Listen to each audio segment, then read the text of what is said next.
Saya sudah punya STR seumur hidup, tapi SIP saya masih berlaku.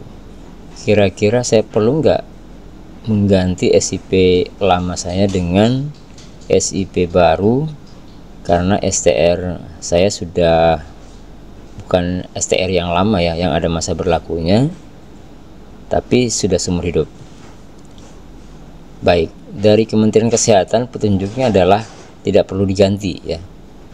Artinya SIP tersebut silahkan saja digunakan sampai habis masa berlakunya, kemudian bisa diperpanjang setelah itu.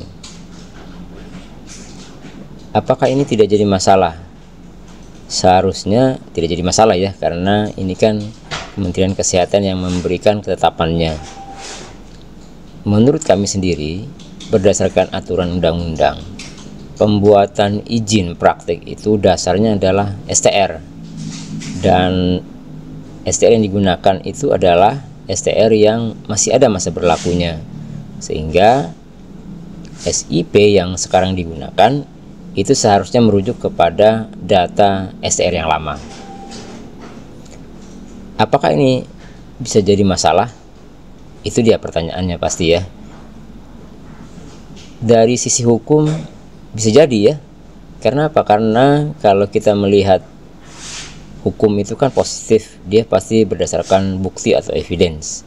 Nah, kalau kita punya izin praktek yang beda, nomor atau dasar penetapannya karena kita memiliki STR baru, maka seharusnya sih mengikuti dokumen yang baru ya. Jadi kalau menurut kami, karena dasar pembuatan SIP tersebut menggunakan STR yang masih ada masa berlakunya, akan lebih baik kita perbarui saja SIP tersebut. Jadi begini, kita bisa mengajukan pembaruan SIP itu ya, yang ada masih masa berlakunya, menggunakan STR baru. Jadi diajukan ulang, tapi pengajuannya bukan perpanjang, pengajuan baru. Nanti diinformasikan kepada Dinas Kesehatan bahwa ini mengganti STR yang masih ada masa berlakunya, menggunakan saat ini menggunakan STR yang sudah seumur hidup. Apakah masa berlaku surat izin praktik tersebut mengikuti yang lama atau mulai dari awal? Nah, ini seharusnya tetap mengikuti yang lama. Kenapa? Karena kita pembaruan saja, bukan memperpanjang. Karena kalau kita menggunakan dasar dari SIP lama lalu mau buat supaya dimulai dari tanggal pemberlakuannya mulai dari terbitnya, maka itu dihitung perpanjangan gitu ya, karena kita kan sudah punya surat izin tuh. Nah, jadi silakan saja melakukan pembaruan.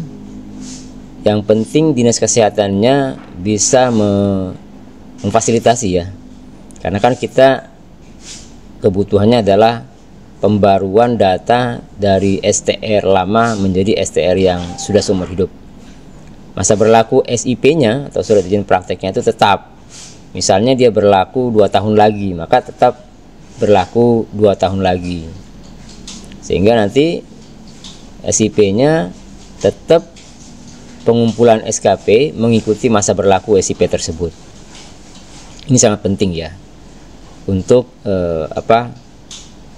pelindungan kita secara hukum sebenarnya, karena kita sedang menggunakan STR yang seumur hidup. Nah, yang kedua, pembaruan SIP itu juga bisa dilakukan apabila kita misalnya pindah dari fase yang ke-1 ke fase yang lain. Misalnya kita menggunakan SIP yang masih ada masa berlakunya di fase yang pertama, kemudian kita ternyata di tahun ketiga pindah gitu kan, maka kita ketika mengajukan SIP lagi di tempat tersebut, itu terhitung tetap memperpanjang masa berlaku SIP yang lama tadi, hanya beda tempat ini saja, tempat bekerja. Karena kalau kita buat SIP baru, maka kita akan kehilangan SKP yang kita kumpulkan 3 tahun sebelumnya. Kenapa begitu? Karena SKP itu bukan hanya kegiatan pembelajaran seperti seminar, workshop, pelatihan, tapi juga kegiatan-kegiatan lain ya, seperti kita praktik profesional di tempat di mana kita bekerja sebelumnya ya. Jadi akan lebih baik kalau kita melakukan pembaruan SIP untuk STR yang seumur hidup di tempat yang sama, atau kita saat sudah pindah tempat bekerja yang lain. Mungkin bisa difahami oleh teman-teman sekalian prosesnya. Silakan saja dilakukan pembaruan untuk SIP atau izin praktek kita yang masih menggunakan STR lama atau STR yang sudah atau masih berlaku, ada masa berlakunya gitu ya. Nah, kalau memang tidak mau update atau tidak memperbarui SIP-nya juga tidak ada masalah sebenarnya, karena di Kemkes itu memperbolehkan hal itu. STR sudah seumur hidup, SIP-nya masih berlaku menggunakan menggunakan dasar dari STR yang lama, juga tidak ada masalah. Dari sisi hukum itu kita harus melihatnya apakah menggunakan STR yang lama itu sesuai dengan sesuai dengan dokumen yang baru. Jadi silahkan saja mana yang memudahkan bagi teman-teman. Kedua-duanya diperkenankan ya. Tapi kami tadi memberikan masukan, silakan melakukan pembaruan apabila meyakini akan lebih baik kalau menggunakan dasarnya STR yang terbaru. Oke, semoga bisa difahami.